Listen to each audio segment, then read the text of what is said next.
вечер од Вашингтон, ова е гласот на Америка на македонски и ТВ журналот News Flash. Јас сум Јулија Велковска.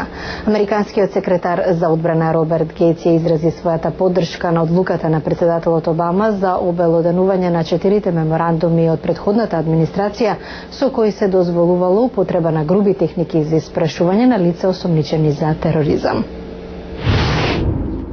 Роберт Гејтс по големиот дел од својата кариера го минал во Централната разузнавачка агенција и своевремено бил нејзин директор. Тој рече да се преправаме дека се во ова може да се зачува во тајност е нереално. Тој рече дека е загрижен за потенцијалната реакција, но додаде дека САД едноставно мора да се справат со ситуацијата. Гејтс ова го изјави вчера за време на посетата на војната база Леџун во сојузната држава Северна Каролина. Во меѓувреме, американскиот главен правобранител Ерик Холдер изјави дека нема да игра криенка околу прашањето за меморандумите за употреба на груби техники за испрашување врз лица осомничени за тероризам, дозволени од администрацијата на председателот Буш. Републиканците се противат на поведување судски постапки по прашањето, додека група влијателни демократи во Конгресот се поделени. Американскиот синдикат за заштита на граѓанските слободи вели дека американските власти се согласиле да објават фотографии на кои е видливо наводно малтретирање на затвореници од страна на американски персонал во Ирак и Авганистан за време на администрацијата на председателот Буш. Оваа организација синоќа соопшти дека одделот за одбрана се согласил да ги објави фотографиите како реакција на правната постапка што се води уште од 2004 година. Адвокатот Амрит Синг од синдикатот вели дека фотографиите обезбедуваат визуелен доказ дека малтретирањето на затворениците не било исклучок, туку нашироко се употребувало. Претходната администрација одбиваше да ги објави фотографиите, велејќи дека со тоа ќе се поттикне антиамериканско расположение и може да значи прекршување на обврските на земјата спрема затворениците согласно Женевската конвенција.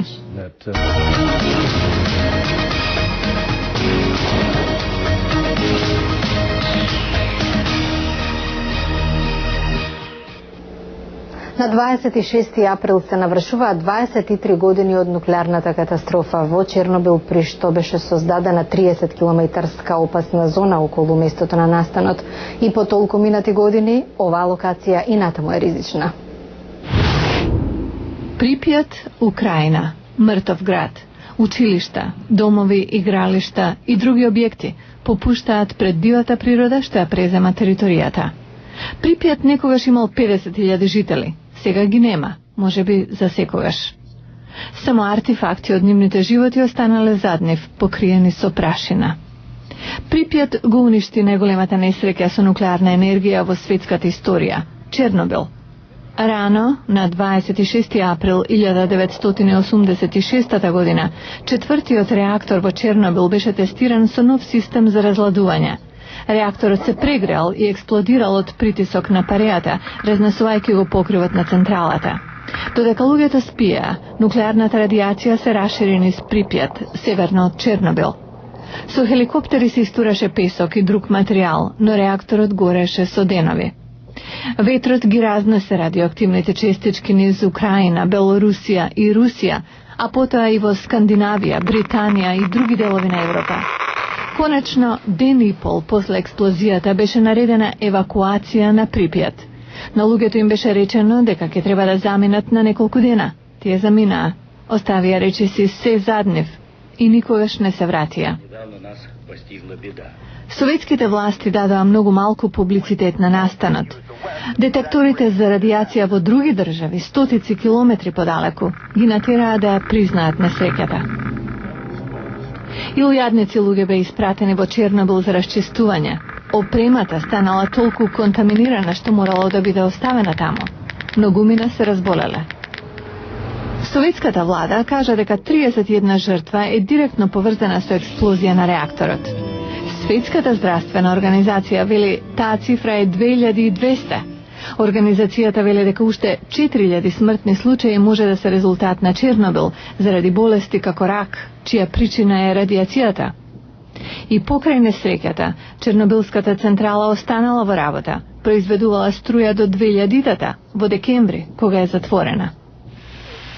Русија се уште оперира со реактори како оној во Чернобил, за кои од Меѓународната агенција за атомска енергија велат не се безбедни.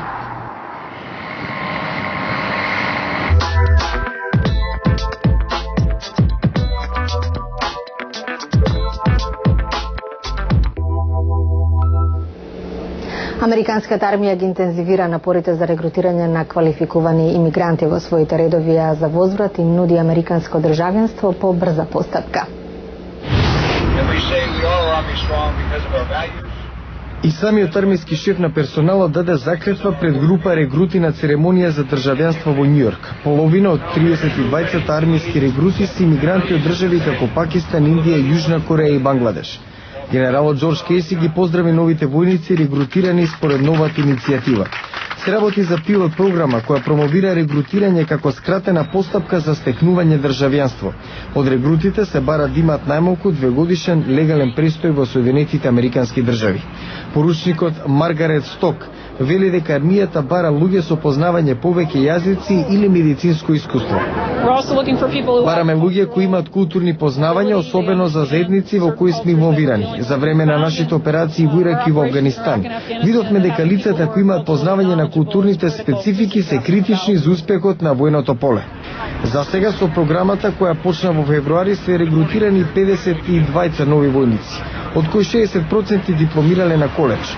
Армијата особено бара луѓе кои зборуваат еден од 35 стратешки јазици. Стефан Чи зборува кантонски и 4 други јазици. Ќе работи како специјалист за доставување бензин. Вели дека се пријавил во армија не за пасош, туку за другарство. Расте во Норвешка, родителите ми се кинези и влезот во армијата ќе ми даде шанса да припаѓам некаде. За регрутите следната шанса е тренинг, ригорозни 9 недели физички фитнес, дисциплина и обука. Некои од нив ќе заминат за Ирак или Афганистан, каде ќе се соочат со опасности и војување. За Кришна Меопати, лекар од Индија, најголема грижа е да го мине овој основен тренинг. До сега се пријавени 380 лица во оваа програма. Армијата има квота за примање 1000 пред истекувањето на програмата во декември.